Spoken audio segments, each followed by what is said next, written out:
Hi, I'm Alex Marienthal, an avalanche forecaster with the Gallatin National Forest Avalanche Center in Bozeman, Montana.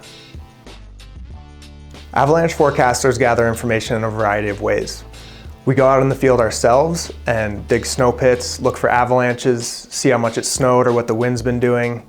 We look at weather stations online every morning and weather forecasts, and we also rely very heavily on user-submitted observations from folks that are out traveling in the backcountry. User-submitted observations are very important to avalanche forecasters because they give us more information. We cover a large area where conditions change on a daily basis, so more information means we can paint a more complete picture of what's going on in the backcountry.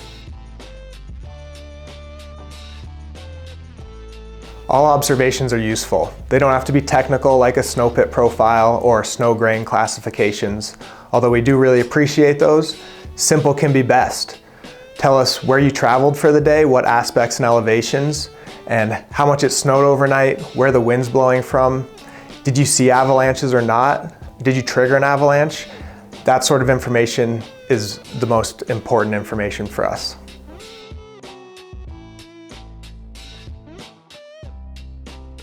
I want to emphasize that if you or your group triggers an avalanche, it's really important to report that information to your local avalanche center.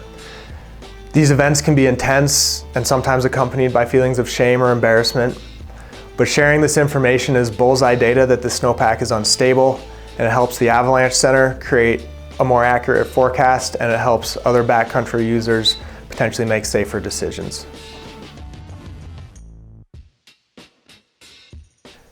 It's easy to submit observations. Every avalanche center has a form on their website where you can submit an observation, or you can contact us through email or a direct message on Instagram or Facebook. And remember that you can request to remain anonymous or even keep your observation private so only the forecasters see it and it's not shared with the general public. Let's take a look at how submitting an observation looks on the Gallatin National Forest Avalanche Center's website.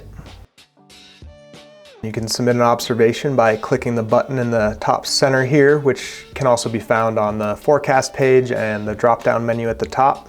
Then it takes you to the observation form. Please put your name in at the top, and then below that you can click whether you want your observation to be shared publicly or kept only to the forecasters, and also whether you want to be kept anonymous and your name not shown on the website.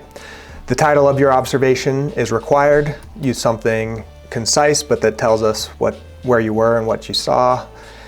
Make sure the date is correct for when your observation is from, and then please provide your contact info in case we want to get back in touch with you with questions that won't be shared publicly. Let us know what activity you were up to, and then where you were, what region of our forecast area you were in, and then a little bit more specifically you can select from this list.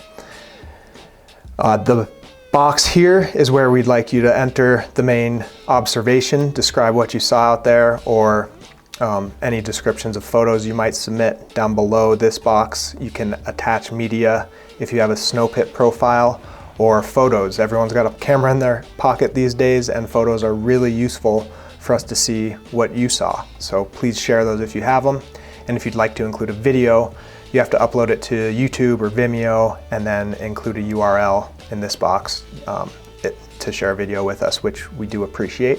If you'd like to provide a latitude and longitude or a more precise location, you can click down on the map at the bottom here or enter that information in the lat and long boxes up above that.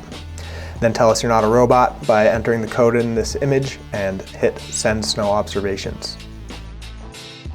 User observations are really important for avalanche forecasters in order to paint a more complete picture of what's going on in the backcountry. They're a good way for you to support your local avalanche center and backcountry community.